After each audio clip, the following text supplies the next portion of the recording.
Doing studs in the snowmobile.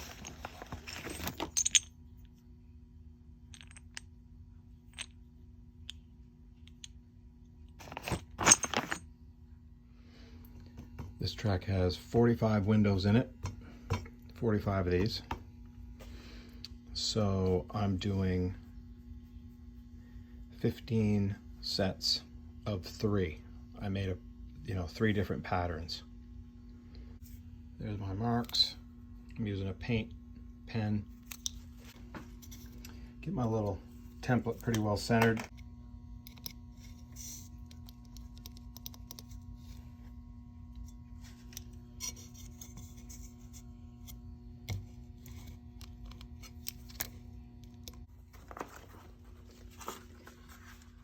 Then you drill it with this thing.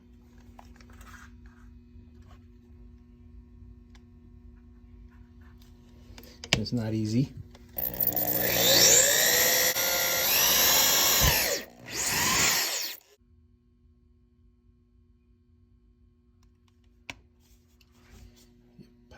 think that's good. There we go. And push the studs in. I don't usually push in too easy either. Oh, that's not bad. That's not too bad. That's good.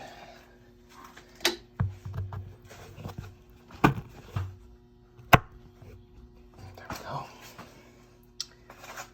Put on a backer plate. Like that.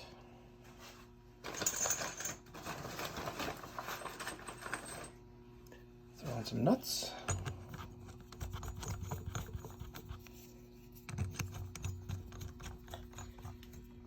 Tighten them down. I'm not going to do that right now. You get the idea though. 180 studs. That's what this thing's going to get. It is going to hook up.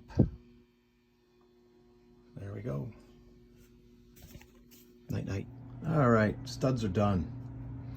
Now I got to put in tunnel protectors. I've got one in. So the other one slides right down into that track. And at least on the Arctic Cat, where you start is not in this one up here, but you jump to the next one. And it just makes it a little easier because of this flap right at the end of the tunnel.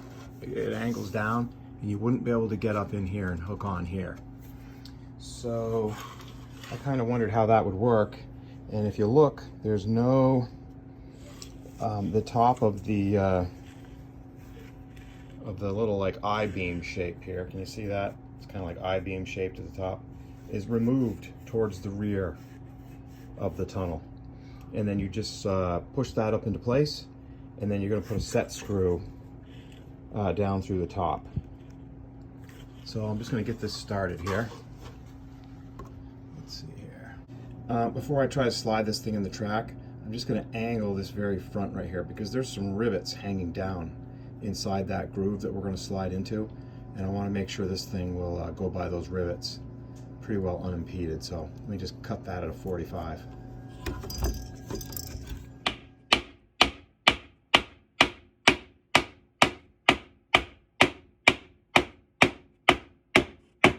Alright, got it flush with the heat exchanger. Now just got to kind of bend it up in, put the set screw in from the top, and I'll be good. Snow flap is back in place. There's 6 rivets that hold that on. 4 are riveted in from the top, and then 2 from underneath, right there, okay? And if you don't have a rivet gun, get one. This one's made by Arrow. Let's see, it's a model RHT 300. This was pretty inexpensive, I think. And if you've got access to air, maybe just get yourself a pneumatic one. I think it'd be pretty handy. I'd like to have one.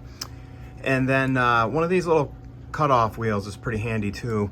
I was able to grind off the top of these rivets. I think I drilled them first, but then I ended up grinding them to actually get them out. So good thing to have one of these things. Don't run your sled without a snow flap though, ever. If the snow flap falls off on the trail, zip tie it back in place or use a tie down or something, because you don't want your sled overheating. That helps to redirect the snow dust back up in onto the cooling radiators. So it's pretty important. Okay, let's put some new slides on this sled. CR8000 Arctic Cat. 11 millimeter for the nut at the top. And then I'll take out this Phillips screw. I'm kind of disappointed that these slides are as worn down as they are. This sled's only got 1,400 miles on it. That to me, and the track is quite worn too, compared to my other one that's got 3,500 miles, and the track's not worn. I think this guy has done a lot of riding on roads, and probably, you know, dirt roads. And I don't see how you can ride dirt roads and not overheat the sled.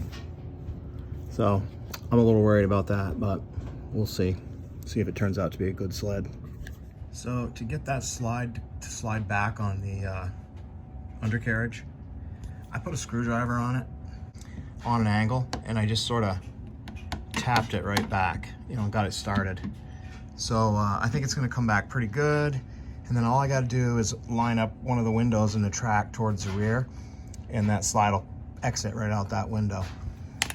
So we'll just come back here, and you know, when this slide comes back, it's gonna exit out that hole right there. You just grab it with a pair of vice grips, should slide right out.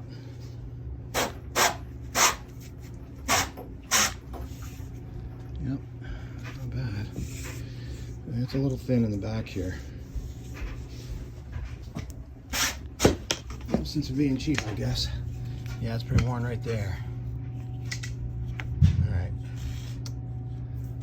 Okay, I'll feed the new one back in. So this is really easy, you know, you just get started, it slides right back in there, and then it's gonna maybe catch on the track a little bit in the front, but I'll tap it in, get the hole lined up again.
I love that sound. Oh man.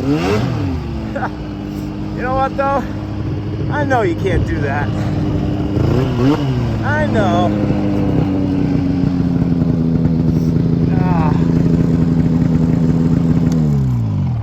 Oh. I love that sound. But I'm gonna make it go away right now. It's gonna get quiet.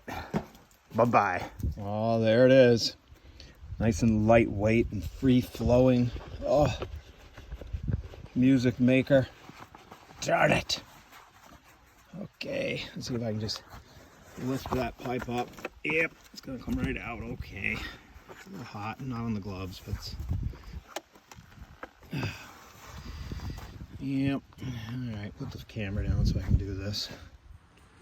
Well, I hated to see that race can go, because I really like that sound. But we've got a 4,300 mile trail network in the state of Vermont, And that is thanks to a lot of very generous landowners, and they do not like that sound. So out of respect for them, I had to make it go away and put it back to stock. And I'm not going to bother starting it up for you because you don't want to hear it. And I will say this though, I don't notice a bit of difference in the power output. So here we are. And you know, to replace that, you know, to put the cam back on, you got to unhook all the springs. I actually had to unhook some springs on the expansion chamber as well, and disconnect it right from the Y pipe too. So in order to get enough vertical movement here to get that race can out. I may throw that race can back in, you know, once in a while just to ride it around on my land and, you know, terrorize my neighbors a little bit. But that's between me and them. So let's see. On the studs, the thing I didn't mention was that you want to check to see if you have a 2-ply track or a single-ply track. And, you know, whoever you're buying the studs from, they probably can look up your snowmobile and tell you what you got and recommend the proper stud for you. The other thing is that Stud Boy, when I spoke to them, at least the tech that I talked to, he said you don't actually need to torque them down to a specific torque setting, but that you just tighten them up until the back here sinks into the track. Now, any sled I've ever previously studded, I always used a specific torque setting. And so I went looking around online and I found a number that sounded reasonable to me. And I torqued the stud down. And while I was doing it, I felt what was happening to the back here. And I got a sense of, you know, what seemed reasonable to me.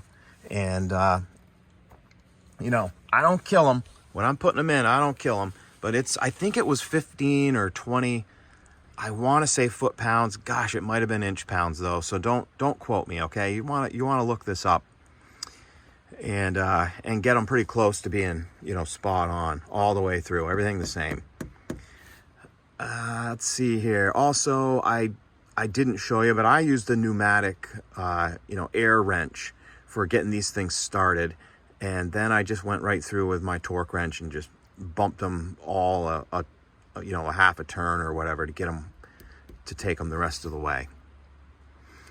And you know, when you're doing your layout, when you're figuring out the pattern that you want, just take a look under here. Think about where your idler wheels are and stuff. My outer stud my idler wheel runs on those, but it hasn't been a problem. And my other sled is set up the exact same way. And I got a lot of miles on that with no problems. So, you know, you could think about how high the studs are. You know, are they going to come in contact with your cooling radiators? Of course, I put in the guards here, and that's going to keep my radiators safe. So I think that's about all I got to say. Hopefully this will help you a little bit, maybe make it easier for you when you go to do this job. And I wish I could get out and do some riding, but it's been pretty warm around here in Vermont. So we're just waiting on some snow right now. So take care, guys. Bye-bye.